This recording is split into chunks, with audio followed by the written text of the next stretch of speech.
أعوذ بالله من الشيطان الرجيم الله تعالى أيتا طه سورة 44 آياتында اذهبا إلى فرعون إنه طغى فقولا له قولا لينا لعله يتذكر أو يخشى Allah Teala bu ayette Musa peygamber hem anın tuğanı Harun'u Firavunga jiberu turunda ayta barıgız siz Firavunga ul tağut buldu yaki zalim buldu şikten uzdu di hem siz aytınız ona yumşak söz belki ul iske düşürür yani Allah Teala'nı iske alır yaki Allah Teala'dan korkar di şulay aytip Allah Teala dünyalarda bulgan en ulu tağut Firavunga Musa peygamberini hem Harun peygamberini jibergende ona yumşak sözler bilen barırga hem de Allah Teala dinine çakırırga kuşa belki ul şuşu yumşak sözlerini işitir, anlar hem Allah'ını iske düşürür. Ya ki Allah Teala'dan korkup indi Allah Teala dinine kaytar digen ümit bilen. Şuna göre de Allah Teala'nın dinin kişilerge jitkirgende, taratkanda nindigine ul zalim yoki nindigine ul tağut bulmasın. Allah Teala kuşkança onu dinge çakırу üçün, ündöv üçün yoki zulümünden tıyır üçün ona yumşak sözler bilen baru tiyiş. İmam Tabarani kitire Jarir ibn Abdullah el-Bejali radıyallahu anh'den ul ayta Peygamber sallallahu aleyhi ve sellem yanına bardım di. Hem ul Peygamber sallallahu aleyhi ve sellem'nin üyüne kirgen hem bik üyü tar idi işik yanında basıp kalgan. Peygamber sallallahu aleyhi ve sellem ul kirgenden soň oňga qaradı di, sulga qaradı. Onu oturtur urun, oňaýly urun tapmadı. Şundan soň üstündägi ridasin, yani iňsege salatyrgan kiyimin yapmasın. Aldı da türüp, onun ayak astyna ırgıtdy hem aýtdy, otur şunda dip. Yani şuşu kiyim üstüne oturga kuştu. Jarir onun kiyimin köterip aldım di. Şundan soň kuşakladım hem ul kiyimni yani jeymeni uttum. Soňundan Peygamber sallallahu aleyhi ve sellem'e kiri qaytardım. Hem aýtdim di: "Akramakallahu ya Rasulallah kema akramtani." Faqala Rasulullah sallallahu aleyhi ve sellem: "İza atakum karimu qawmin fa'krimuhu." Hemin aytdim di ona Allah Teala seni hürmet kılsın. Ya Allah'ın ilçesi nişek sen meni hürmet kılgan kibik. Yani üstündeki kiyimin salıp onun kutasına salganga göre yani oturtur üçün. Hem Rasulullah sallallahu aleyhi ve sellem aytdı di eğer sizge bir kavimnin hürmetli kişisi kilse siz onu hürmet kılığız dip. Şuna göre de Müslümanlar üstünde onlarga konak kilse yoki onun yanına kişi kilse, hatta ol Müslüman bulmasa da bigrek de indi öz halkında, öz arasında hürmetli, ulu sanalgan kişiler kilse, onlarını ululav, hürmet kılu tiyişli. Meğer indi elbette dinlerinde tügül, kişilik yağından, kişilik sıfatından hürmet kürsətu hem onlarını sıylav hem konak itu tiyişli.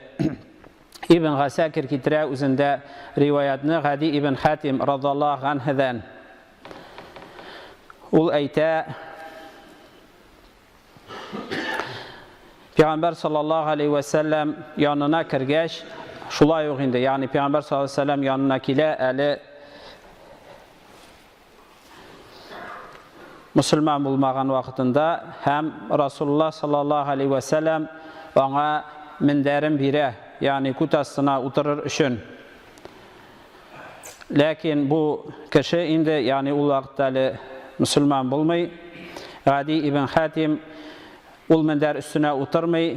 Belki ayta jirge otura hem ayta eşhedü enneke la tabghi guluven fil ardı ve la fesada ve eslemedi. Hem bu kişi ayta şahitlik biremdi. Sen jir yüzünde bir nindi tekebirlik, ululuk dilemisin. Hem de şulay sen jir yüzünde buzukluk dilemisin di hem iman kitire. Yani İslam dininin kabul ite şuşu haldensin.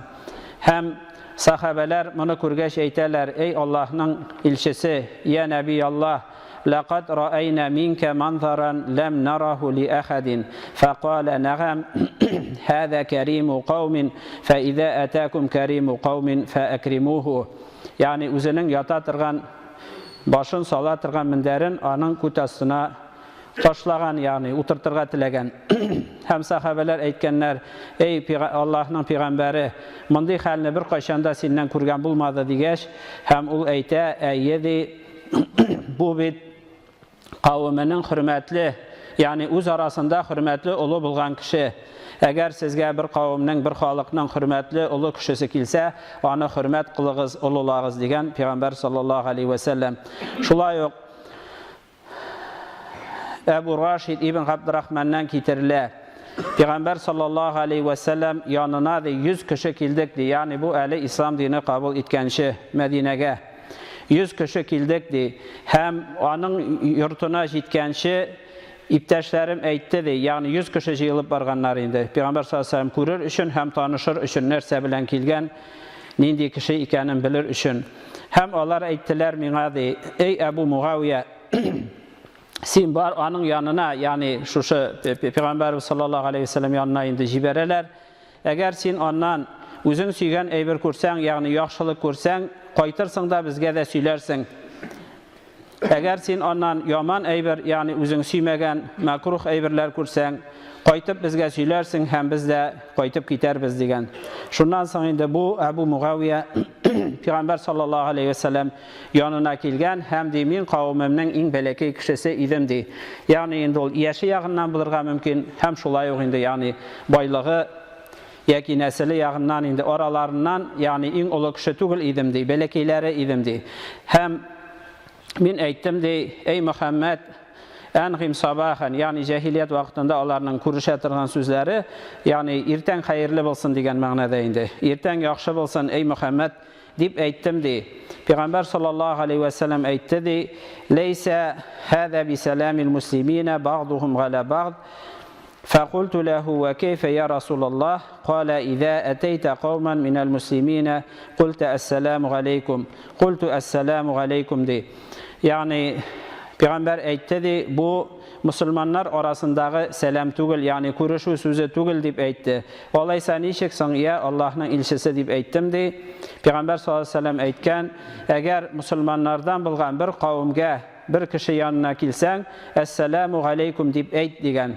Һәм бу инде Әбу Муавия Пәйгамбәргә саллаллаһу алейхи ва саллямга ассаламу алейкум дип кабатлаган. Пәйгамбәр саллаллаһу алейхи ва саллям сәламын кайтарган һәм әйткән: "Синең исемең ничек һәм кем син?" дип сораган. Һәм ул әйткән: "Мин Әбу Муавия Габдуллат һәм Гуззаның малае" дигән. Ягъни атасының исеме Путлар исемендә булган инде, ягъни Лат һәм Гуззаның кулы дигән атасының исеме булган. Мин шуның малае Әбу Муавия дигән. Менә монда да инде Пәйгамбәр саллаллаһу алейхи ва саллям ягъни аңа аңлаткан һәм әйткән: "Юк" дигән. Ягъни алай ярамый, тегеләй ярамый, бу ширк дип аңлатмаган, аңа әйткән: "Юк, син Әбу Рашид булырсың". Ягъни туры юлда булучының атасы Әбу Муавия түгел, Әбу Рашид булырсың. Ибн Габдуррахман ди. Атаңның исеме Габдуррахман булсын дигән. Ягъни син Габдуррахман улы Әбу Муавия булырсың дигән. Шуңа күрә дә кеше ислам диненә кабул иткәндә исеме яки атасының исеме инде дингә туры килмәгән исем булса, инде аны үзгәртү шушыннан сөннәт санала. Пәйгамбәр саллаллаһу алейхи ва саллям өйрәтеп калдырган. Син инде Габдуррахман улы Әбу Рашид булырсың дип әйткән. Һәм ул мине ди, ягъни Пәйгамбәр саллаллаһу алейхи ва саллям инде бу Әбу Муавияны хөрмәт кылды ди. Мине үзенең янына утыртты. Миңа үзенең киемен бирде ди, ягъни өстендә инде иңсәсенә сала торган ридәсе миңа бирде ди. Һәм шулай ук миңа башмакларын бирде ди, ягъни бүләк итте ди. Һәм шулай ук миңа таягын бирде ди. Һәм мин шуннан соң ислам динен кабул иттем ди. Ягъни аңа чаклы да ул Аллаһның илчесе дип эндәшсә дә, ислам динен кабул итмәгән булган. Шуңа күрә дә Пәйгамбәрнең әле пәйгамбәрлеген генә тану кешенең мусульман булуын белгертми.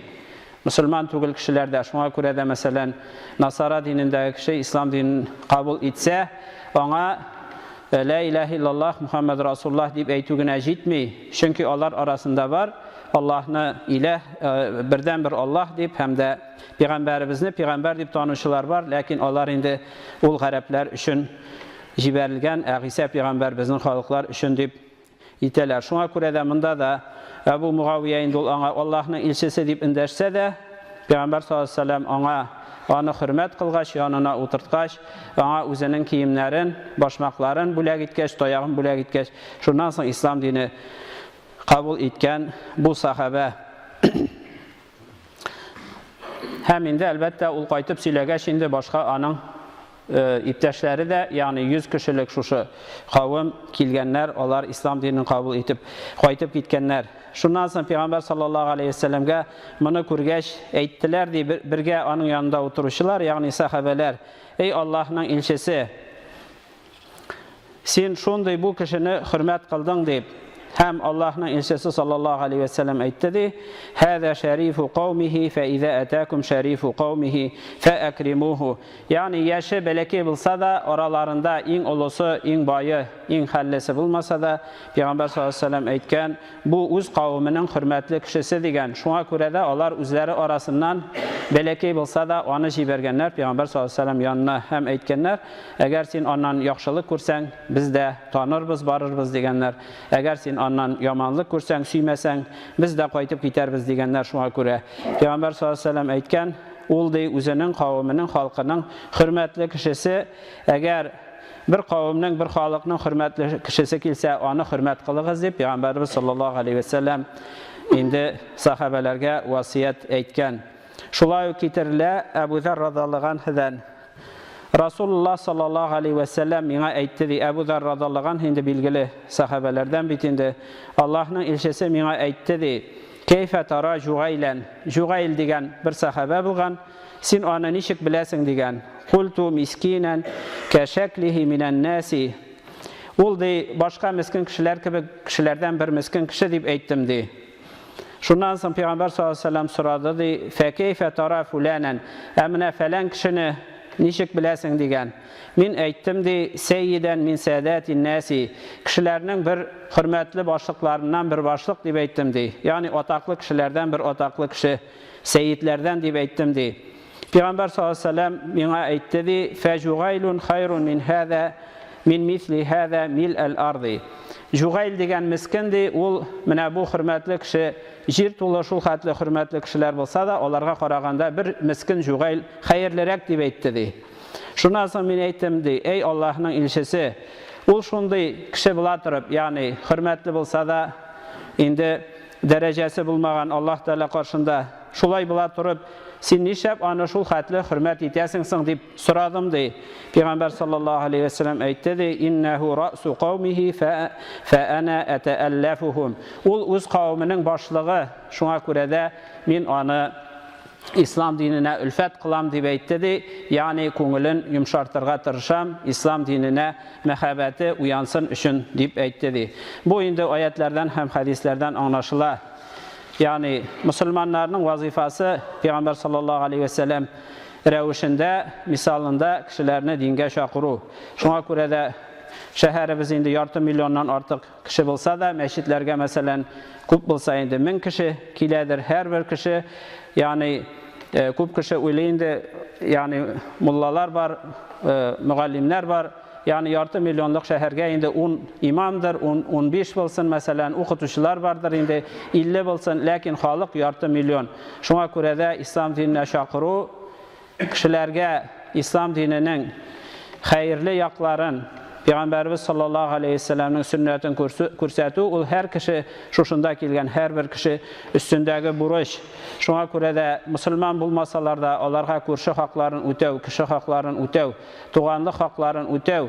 Hem Peygamberimiz sallallahu aleyhi ve sellem, indi Allah Teala məsələn, nişik Musa Peygamber hem Harun Peygamberge əйткән, Firavunga barğanda, onlar ələn indi yaman, yavuz kişilər bulsa da, bizim vazifa onlarını yaxşı xuluq bilən, hikmet bilen, yaxşı vağaz bilen Peygamberimiz sallallahu aleyhi ve sellem misalında özümüzünü örnek etip gösterip, onlara İslam dininin maturluğun, Allah Teala dininin haklığın, hem dürüstlüğün, hakikatte, şımbarlıkta gösterip, Allah Teala indi barşalarımızı da doğru yoldan barularımızı nasip kılsaydı, hem biznin de başkalarının da doğru yolga, İslam dinine, imanğa kilülerine sebep kılsaydı. Çünkü Peygamberimiz sallallahu aleyhi ve sellem әйтте, senin arkada bir kişinin imanğa kilüü, ol bütün dünyada bulgan nimetlerden, kızıl düyelerden degen indi бәдәвиләрдә, гарәпләрдә иң кыйммәтле мал кызыл дөя булса, хәзерге вакыттагы, ягъни хәлле кешеләргә дә бу кагыла инде. Кулыгызда булган бөтен маллардан да хәерлерәк сезнең аркада иманга, исламга bir кешенең килүе дигән. Һәм Пәйгамбәрбез саллаллаһу алейхи ва сәлламның мисалы безгә үрнәк, үзенең өстендәге киемен салып, үзенең яткан мендәрен күт астына, ягъни урамнан килгән кешегә мөшрикләр булсалар да, аларның утырыр өчен җиргә ташлаган үзенең мендәрен яки үзенең өстендәге киемен алып салып. Шуңа күрә дә шулай булмыйча торып, ислам динен без кешеләргә җиткерә алмыйбыз хакыйкый рәвешендә. Ислам дине чынбарлыкта ул шундый дин, һәм ул шундый булган, Пәйгамбәрбез саллаллаһу алейхи ва сәллям шулай булган, һәм шушындый үрнәк белән без кешеләрне ислам диненә иманга чакыра алабыз һәм сәбәп була алабыз. Шулай итеп кенә, шулай булмаганда, әлбәттә, ислам диненә килергә сәбәп булуыбыз бик шикле. Гибадаллаһи усикум ва нафси битақваллаһ. Инналлаһа ма'аллазина тақав валлазина хум мухсинун. Баракаллаһу ли ва лакум фил Qur'анил азим ва нафa'ана ва iyyakum bil ayati wa dhikril hakim. Innahu huwas samiul alim al-ghafurur rahim al-mujibud du'a. Wa tubu ila Allahi ayyuhal mu'minuna la'allakum tuflihun.